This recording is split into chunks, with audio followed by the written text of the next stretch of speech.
So big tech has gotten absolutely out of control. And I mean, they were already out of control.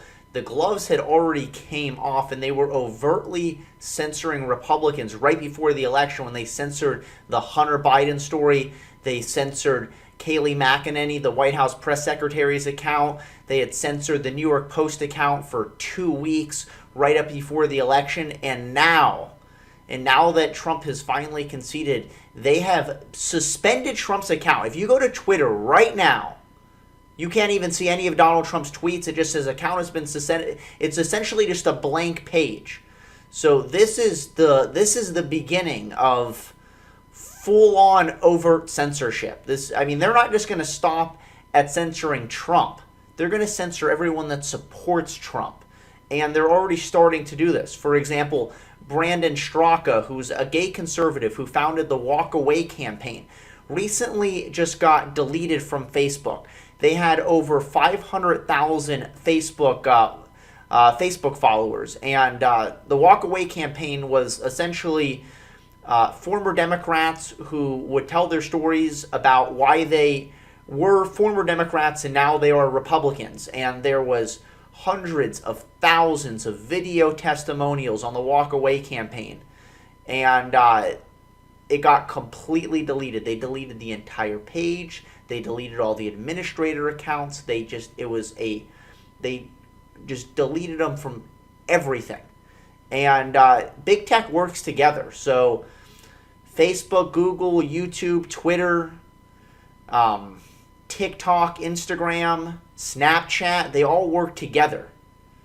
Even Twitch, they all work together. So you get banned from one platform, consider yourself banned from every platform. So how else are you supposed to communicate? How else are you supposed to communicate with people unless you literally just have a private website?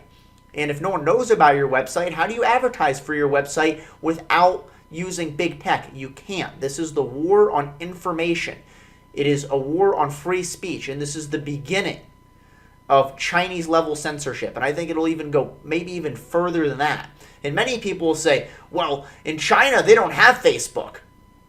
Okay. So yes, it's still going to be called Facebook, except if you say anything bad about the people in charge, you're going to get banned. So they're still going to keep the name Facebook, but they're going to have moderators that don't allow you to say anything bad about the people in power. Who are the people in power right now? The Democrats. And that's how it's going to be moving forward. So what can we possibly do? What do you do when you are up against these massive giants? When essentially you're up against, now the Democrats have all three branches of government. They have all the institutions. They have big tech. They also have education too. Most people in the in education are left-leaning as well. So they're indoctrinating kids with this leftist ideology BS at a very young age, all through college. Many of them coming out dumber than they went in. How do you possibly fight back against this? Well, step one, and Trump has already alluded to this. I don't know if you saw Trump's most recent tweet. Since his account got banned, then he tweeted it from his POTUS account, and then within 1 minute, it got taken down. So Trump tweeted saying that he's looking into other platforms or possibly starting his own. And that's the only way at this point. They need it. Republicans need to have all of their own, essentially, big tech. And not just social media, because this is what's happening right now. If you saw what happened with Parler, Apple and Google were saying that if Parler doesn't censor, if they don't start censoring comments, commentary that is not approved by the people in charge, and by the people in charge, I mean the Democrats, then they're not going to have it on the App Store. So that's another hurdle. So how do you really fight this? You need your own operating system. You need your own operating systems, like how Apple has their iOS and then Google has Android. You need a third operating system. So this is a really, really hard fight because you need to come out with you have to have your own device, you have to have your own operating system, and then you have to try to gather support for it. And it can't just be strictly political. I mean, you have to You want support from many, many app developers, because that's what's going to attract people to any sort of product. That you have, apps for pretty much everything that you would normally have on your iPhone and in the Android Play Store. So this is an uphill battle. You need to create your own operating system, your own phone, and have your own social media platform. And I mean, Trump has still a huge following. Has over had nearly 88 million Twitter followers. So I mean, if he does start a social media platform, the good news is he could probably bring all those people in. So it would grow very, very quickly.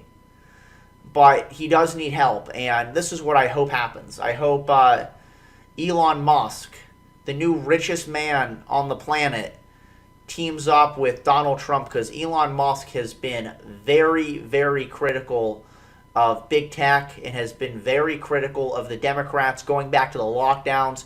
He was staunchly opposed to all of the lockdowns. He recently moved from California to Texas, just a big slap in the face for Democrats. At one point, he even tweeted, "Take the red pill," encouraging people to vote for Republicans. He even called out CNN after they published fake news about him. So Elon Musk is definitely, at the very least, irritated with the Democrats, and he recently was encouraging people to not use WhatsApp, to use an alternative program called Signal, which, as opposed to WhatsApp, because WhatsApp is owned by Facebook, and WhatsApp shares all of your information with Facebook. So Elon Musk was encouraging people to use an alternative app called Signal. So it seems that all these different cards are falling into place where this might be something that could happen. I'd be really happy to see Elon Musk team up with Donald Trump. And I mean, that is the only hope to solve this, because this is a huge, huge undertaking. And if there's anyone that can really compete with big tech, that has the creativity, that has the money, and then teaming that with someone that has as much influence as someone like Donald Trump to try to popularize a new platform relatively quickly, I mean, that I see this as the only way. I just don't know how else you do it, because even, like I said, even if Donald Trump comes out with his own social media platform, you can only use it in a computer, and most of the traffic is mobile. It's going to be on iPhones and Androids. And if Apple doesn't support your app, and the Android Play Store doesn't support your app, no one's going to see it.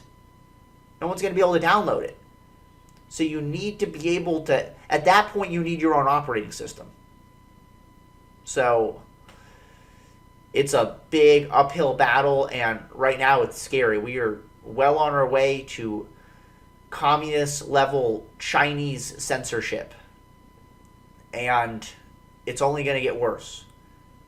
Biden isn't even president yet. Can you imagine what this looks like a few months down the road, 6 months down the road, a year down the road? Every single major conservative media outlet is going to be wiped clean from every single platform.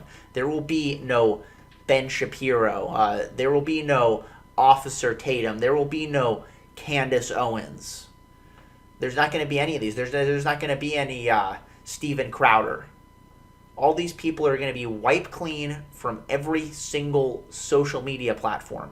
And probably the only place you could even access them is on just a desktop computer, just by going through your web browser, because they're not going to be supported by the app stores on the mobile platforms. So this is essentially the only way that I see that we can maintain or protect free speech, because it's quickly on its way out right now. That's my video. Hope you like it. Please leave your thoughts in the comments below. Subscribe, and I will see you all next time.